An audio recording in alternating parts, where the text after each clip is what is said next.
J-horror jokes. Ever heard of the Book of Death Signs? I've seen it once. It's about as thick as a dictionary, and it's filled with all sorts of people's faces in life and after death. On the right, you've got their living faces, on the left, you've got them dead. No idea how they put it together, but it's like a super secret divination book.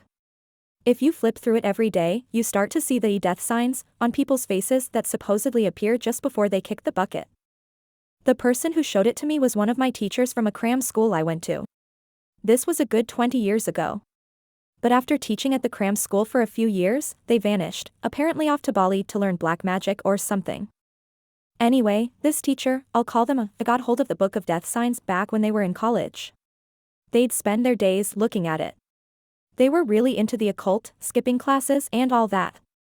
But they also loved climbing mountains and would sometimes show up at the mountaineering club.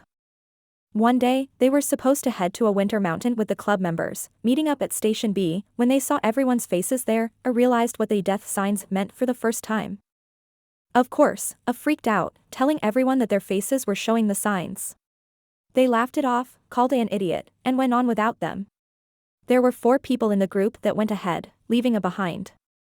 A few days later, while watching TV at their boarding house, a newsflash came on about a mountaineering accident involving C University's mountaineering club. As they listed the names of those involved, A's name was called out too. They were shocked. They called the university, joined the search team with some alumni, and rushed to D-City, where they used to start their mountain trips.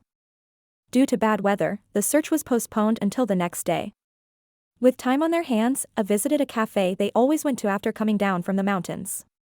To their surprise, the members who were supposed to have had the accident were there, celebrating the fact that they survived. Amidst the joy, one of them put the newspaper down on the table and casually said, "Hey, your death sign is showing." I was taken aback, rushing to the restroom and looking in the mirror, but they didn't see anything unusual. When they came out of the restroom, their friends were gone. Bewildered, I asked the cafe owner, "Where did everyone go?" The owner said that they had suddenly entered, started talking to an empty room, and then rushed to the restroom. Indeed, the newspaper was on the table, showing 5 small pictures of the club members who had the accident. All of them had death signs on their faces except for A's photo at the bottom.